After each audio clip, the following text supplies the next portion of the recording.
MK খানের yard, গাজীর ব্রিজের পরে রূপসী। জায়গাটা খুবই ক্রিটিক্যাল। আসলে এত বড় একটা প্রতিষ্ঠান, এত বড় একটা কোম্পানি, অথচ গ্রেস থেকে মেন রাস্তা উঠতে এল টার্নিং, এই রাস্তা থেকে জায়গাটুকু পাকা করলে গাড়ির সমস্যাগুলিও হয় না। দেখেন, আমি যখন গাড়িটি উঠতেছিলাম কতটা কষ্ট।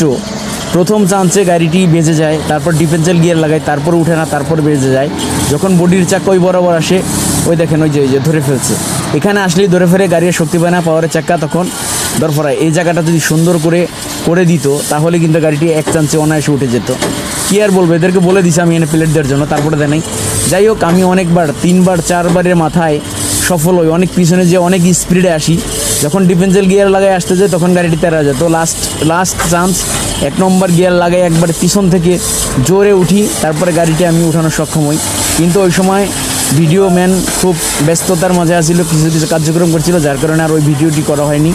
আসলে এই সমস্ত বড় বড় প্রতিষ্ঠানগুলি এরা পরের জিনিসের বুঝে না।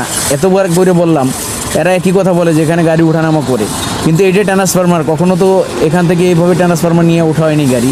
কিন্তু তাদের কথা যে আমাদের ক্যারেন নিয়ে তো উঠে, আরে ভাই, ক্যারেন সামনে লোড থাকে বা হালকা থাকে, এর চেয়ে তো এটা তো উঠতেই পারে। এদেরকে কোনোরকম বুঝাইতে পারলাম না আমি যে ভাই, একটা ট্রান্সফরমার ওয়েট গাড়ি এখান থেকে নিয়ে ওঠা যাবে না, পরিস্থিতি খুবই খারাপ, একটু কাজ করে দেন। না, ওনটা কোনো কথাই শুনলো না।